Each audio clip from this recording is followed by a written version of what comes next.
Air Force Falcons get a resounding win tonight, 73-50 over Utah State in a game that was a payback as the Aggies won the first conference game of this season against Air Force in Logan by a 12-point margin. And the Falcons were going to have none of that tonight at Clune Arena. Brian German alongside Gene Parker. And Gene, really the Falcons came on in that second quarter. They won the second quarter 20-6, and they never looked back. Yeah, and I think, again, it started with their defense. They were causing turnovers. They were making them uncomfortable, making it difficult for the Aggies just to get the ball in bounds.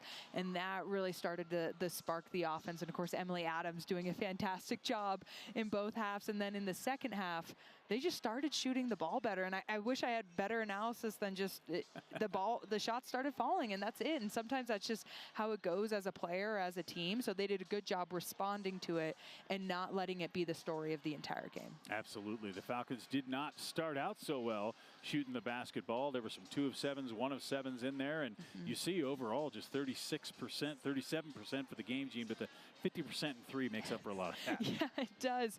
And, of course, only having 9 turnovers, and my favorite stat is the 20 assists. That means they were sharing the ball. They were getting everybody involved, and they were looking for the open girl. And I think, again, a lot of that came in the second half. But if I'm looking at this stat line as an overview of the game, they did an excellent, excellent job. But knowing the majority of that came from the second half, which means they played lights out the second half. They certainly did. Let's show you some highlights from this basketball game. And a young lady I want to give a little bit of credit to is Brett Clay, the freshman out of Hobbs, New Mexico.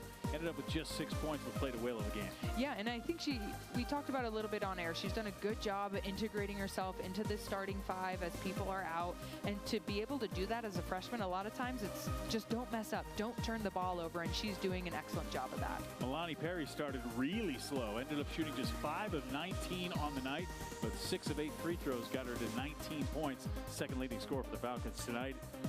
And the real story of the game, Gene, was Emily Adams, who did this all night long. Just peeled off of the screen and scored basic basketball. 23 points, 12 rebounds for the senior from Lebanon, Ohio. And this is the stuff you learn in Pee Wee basketball when you're just learning how to dribble and how to keep spacing. So that's why I really like what Emily Adams is doing, is just showing stick to the fundamentals. You have good coaches on your side, and you can go out and have a great night. Yeah, Emily's career high coming into the night. I mentioned 14 points, 23 now. She'll have to work on that. Who knows? Grand Canyon coming in here on Saturday. So the Falcons get their 4th conference win of the year. They're now 4-8. They move to 10-12 overall. Utah State moves to 6-16, falls to 2-11 in Mountain West Conference play. But Gene, you're back for Saturday, right? We're here. Against Grand Canyon. Should be a good one. We hope you enjoyed tonight's game. Thanks for watching. The Falcons get a big-time win over Utah State for their 4th conference win of the season. They end up winning at 73-50. For my broadcast partner, Gene Parker, I'm Brian German.